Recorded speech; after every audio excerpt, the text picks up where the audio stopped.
Hi, I'm Nicole from MarketHub, and today I'm going to introduce you to our declining sales program, just one of the ways in which MarketHub helps your store improve revenue. This program identifies products where sales declined last week and brings them to your attention. These products are identified because last week they not only sold less than their own weekly average, but less than they've ever sold before.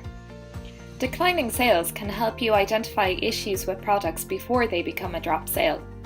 The declining sales card presents a summary of findings, including number of products identified, the total loss of revenue that week, the gap between the average sold and sales last week, the average loss of revenue per week, and that loss annualized.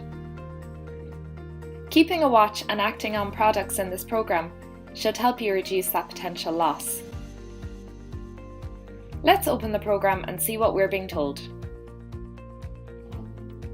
Opening the program presents us with a list of products, and for each product we are told how many times it has repeated, its normal average sales quantity, its minimum sales quantity before last week, and the sales quantity last week. The revenue loss figure is the difference in sales value between the normal average sales and last week's sales. There are a number of products highlighted, but it's always a good idea to use the sorting function to identify the more significant issues. With that in mind, we'll sort on revenue loss to see the worst hit products last week. We can see a number of cigarette brands at the top, not unusual as they can change pack size often and end up with different barcodes. Remember, we can discard products easily by using the red bin button to hide them from the program going forward. If we look down the list, we can see some bottled River Rock water, which is a popular brand.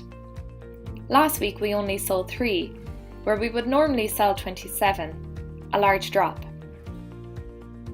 If we take a look at the trend in the Explorer section by selecting the blue barcode, we can see the drop last week.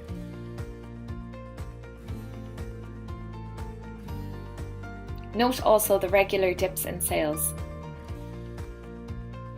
We can decide to take an action here. By using the management option, the system will suggest actions you can take. Where these actions are physical, for example, check stock, they will go into the Manage section, which is a great way of creating a work list for your staff.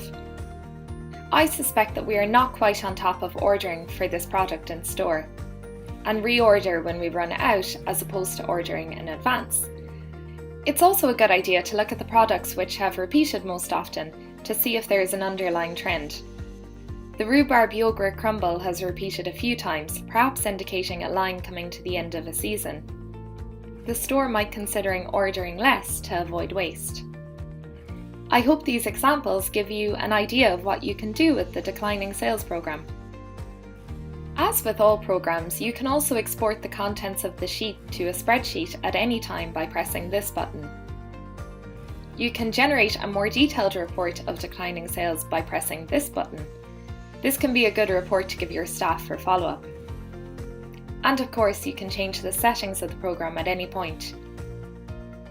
For example, here you can change the variance to average percentage parameter to limit the number of products being shown. In this example, if the product is 50% below the average, it will appear in the program.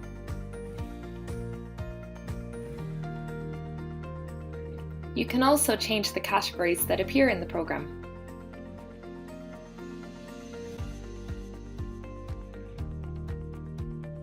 Please remember, if you have any questions, you can ask us by pressing this message button in the right corner of the screen or emailing us. See you next time!